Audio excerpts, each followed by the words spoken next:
What's up, guys? Just want to do an update with you guys. I went out and found me something that I just couldn't leave the store without. I've been watching a bunch of reviews on the Crf450l they just released, and you know, yeah, it's an expensive bike, and I'm sure there's other options out there, but something about this one just called out to me, so I was like, hey, gotta have it.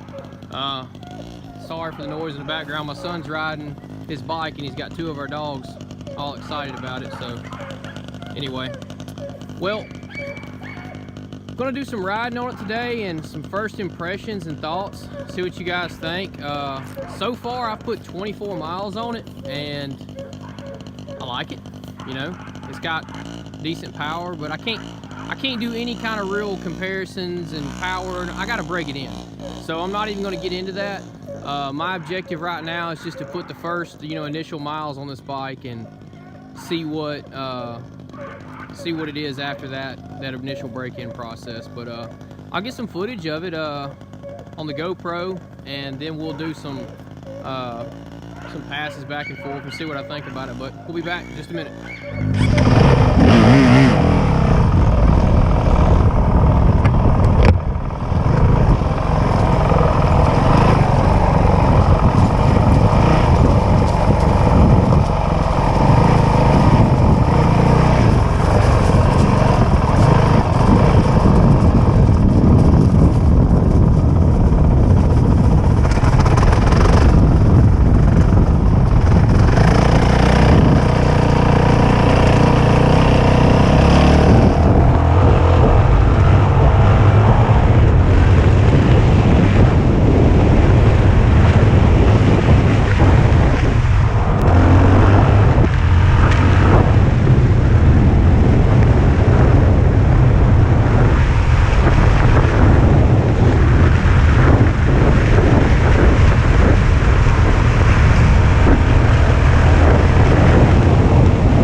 Like a roadside stop I did to put a completion together in the video.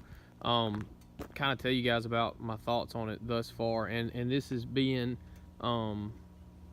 with 27 miles into the whole bike. I mean, which is nothing, of course. It's nowhere near broke in or nothing. I'm just out here playing on it. We got it 2 days ago. First 2 days, weather was completely uncooperative to do any kind of riding. So 61 degrees right now, and I'm like, okay, I can get out and ride today. So I like the power so far, and to give you guys an idea of like where I'm coming from on my mindset of power and everything.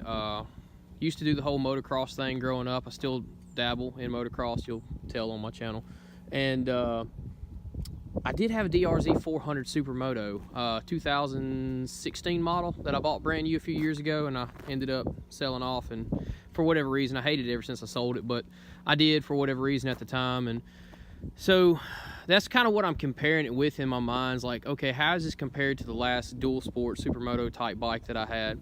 And it's way, I mean, it's, for me, which I had a bone stock DRZ 400, to me, just off the bat, I can tell that it's got more pep. It's got more torque. It wants to pick up the front end a lot easier, for sure. And the Supermoto setup, when I had it, I loved it for street riding. Of course, it was great. I mean, but I'm believing I'm liking the off-road setup a little better. So anyway, yeah, that's my thoughts so far. So we'll continue to do a little riding and get some footage, and we'll talk about it later.